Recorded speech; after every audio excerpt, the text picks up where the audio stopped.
V Bratislave opäť zasadal ďalší novembrový výkonný výbor Slovenského atletického zväzu.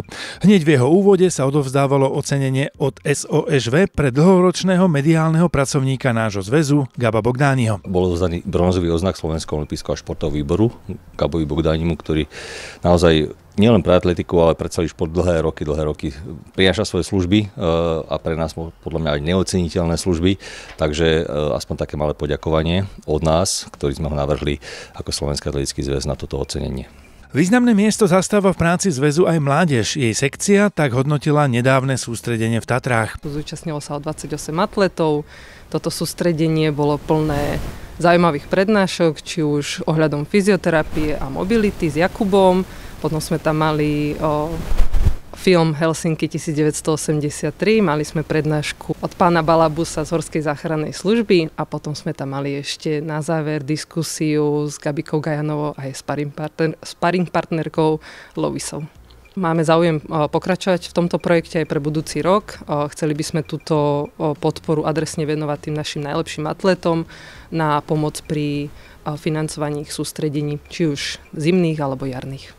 Sezóna sa pomaly ukladá k spánku, ale onedlho atletiku prebudí halová časť tej novej a potom sa všetko opäť rozbehne na plné obrátky. Ešte majstrovstvá Slovenska na budúci týždeň v cespolnom behu a následne už halové podujatia túto halovú sezónu, čiže od Elan meetingu až po všetky majstrovstvá Slovenska, ktoré budú v hale, pripravovali si tieto termíny a podujatia.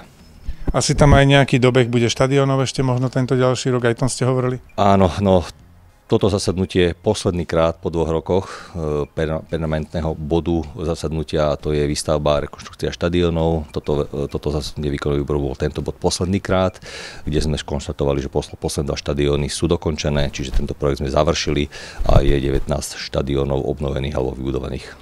Neviem, či ste hovorili aj o konkrétne už tých, ktorí budú organizovať nejaké podujatia, lebo tam boli ešte nejaké otázniky. Už máte organizátorov na ďalšiu sezónu istých? Aktuálne je práve vypísané výberové konanie na organizátorov, čiže aj vyzývame týmto potenciálnych organizátorov na všetky podujatia Slovenského atletického zväzu majstrovstvá Slovenska, ktoré budú budúci rok, aby sa prihlásili a prebehne výberové konanie. Budú zaradení do termínovej listy, tam, kde sú tie podujatia naplánované.